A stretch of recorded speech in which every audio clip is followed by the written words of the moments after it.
What's up guys? Kamusta na po tayo guys? Tagal-tagal din tayo hindi nakapag-upload ano? Ito ang ginawa natin kasi medyo madalang lang yung merong mga glow plug wiring diagram. Ito, gumawa ako ng glow plug wiring diagram. Fixed delay type. Fixed delay type siya. Kung makikita nyo yung preheating timer nya, tatlo lang yung wire. Ang isa ground, ang isa positive, ang isa naman papunta sa indicator lamp ng glow plug. Ano lang yan. Ito ginawa natin pang Coaster Bus 2012 model. Ito yung glow plug wiring diagram pang Coaster Bus fixed delay type. Okay. Ito ay binubuo ng ignition switch, battery, glow plug relay, combination meter, at ang pinaka-importante ang preheating timer. Kasi dalawa yung klase ang preheating timer. Yung isa super glow plug naman yun, super glow type. Ito naman siya fixed delay type preheating timer. So mamaya ipakita ko sa inyo ang diagram ng super glow type. Ito muna ang fixed delay type ginawa natin. So magsimula tayo dito sa glow plug relay.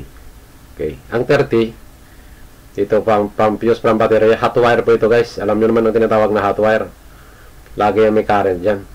Tapos ang 86, lagi nyo tandaan, from switch yan. Okay, at ito naman ang 85 ay ground, ang 87 ay deliver, output papunta dito. Kapag nag switch ka sa glow, automatic i-energize nya dito at i-contact nya yan dito. Tatawid yung current dito at dadaloy dito papunta sa glow plug. Ang glow plug natin kasi body ground yan siya, iinit na yan siya. Tapos kung makikita nyo sa combination meter natin, meron dyan indicator lamp ng glow plug. Pag switch nyo ng ignition switch to glow, makikita nyo dyan, pag namatay na siya, saka nyo pihitin pa start. Okay, ganyan lang kasimple. Ito siya. So mamaya ipakita ko sa inyo ang pinagkaiba nila ng super glow type. Ito muna. Simula tayo sa battery. Itong apat ito, fuse to ito. Ito naman, F16 fuse box. Galing ng positive, papunta ng fusible length main, 3.0 watt. Tapos nadaan sa fuse box, 100 ampere alternator, dito siya nakakonect. At 50 ampere yung papuntang ignition switch. Ito naman ang isa ay 50 ampere para sa glow plug. Ito siya ang glow plug relay. Okay, pag nag switch tayo ng glow, yan, automatic yan siya mag-energize dito, saka de-deliver dito. Ito naman, kung napansin nyo may wire dyan, ito diode dyan.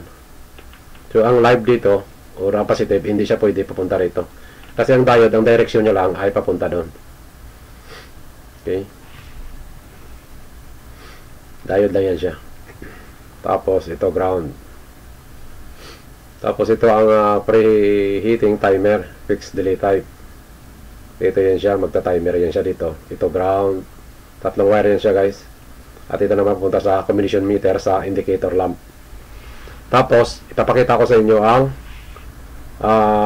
isang diagram ng glow plug na preheating timer, super glow type naman. Ito siya. Ayan. Kung napapansin nyo, ilan ang wire dyan sa preheating timer? 1, 2, 3, 4, 5, 6, 7, 8. 8 siya. Preheating timer, super glow type. Okay. Itong 86 naman, ang sa ignition switch siya, pag nag-ignition ka, ganito naman ang sistema niya. Hindi katulad kanina na dumaan sa 86 dito. Dito siya, dadaan siya sa preheating timer. Okay, ito lang kasimple. Tapos ito charging from alternator charging. Ito from starter fuse. Ito naman papunta sa exhaust brake ECU. Pang exhaust brake ECU siya. Ito naman ang temperature, water temperature sensor glow. Ito siyang water temperature sensor glow. Ito naman ang ground. Okay. Tandaan nyo, magkaiba sila ng magkaiba ang diagram ng super glow type at saka sa fixed delay type na preheating timer. So ganito siya. Okay, kung nakikita nyo yan dito, ito, nadagdagan natin, may kulang dito eh. Right.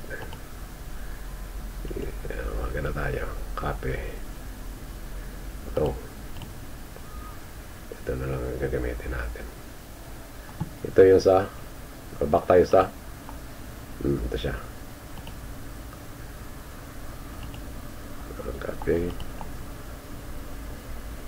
Tapos paste. Paste lang natin. Ito siya. May kulang tayo dito eh.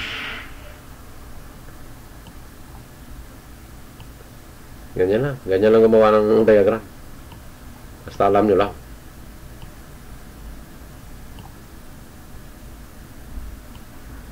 Yan. So, yan lang siya.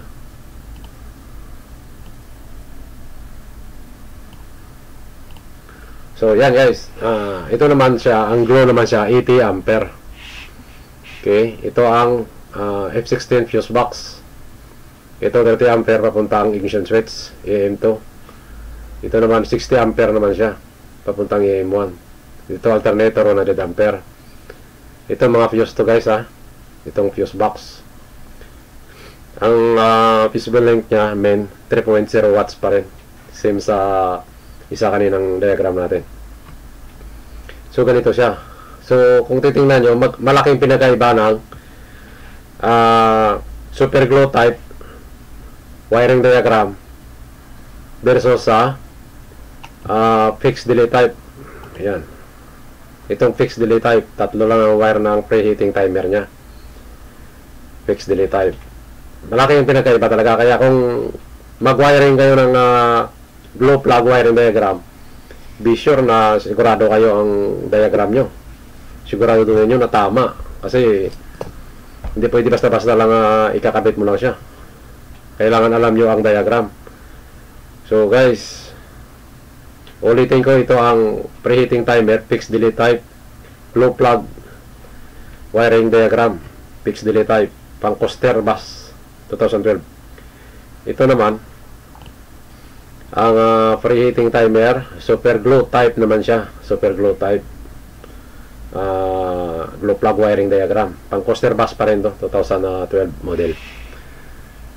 So guys, maraming salamat po sa panood hanggang sa susunod na video, at huwag kalimutan sa pag-subscribe at pindutin ang button para sa mga notification sa mga baguhan dyan o mga beginner dyan, kasi karamihan electrician alam naman to eh. Pero hindi basta-basta ang paggawa-gawa lang ng koneksyon ng glow plug. Kailangan nyo po ng diagram, kaya visit lang sa site na to guys, sa YouTube natin, dahil marami pa tayong i-upload. So guys, maraming salamat po sa panood hanggang sa susunod na video.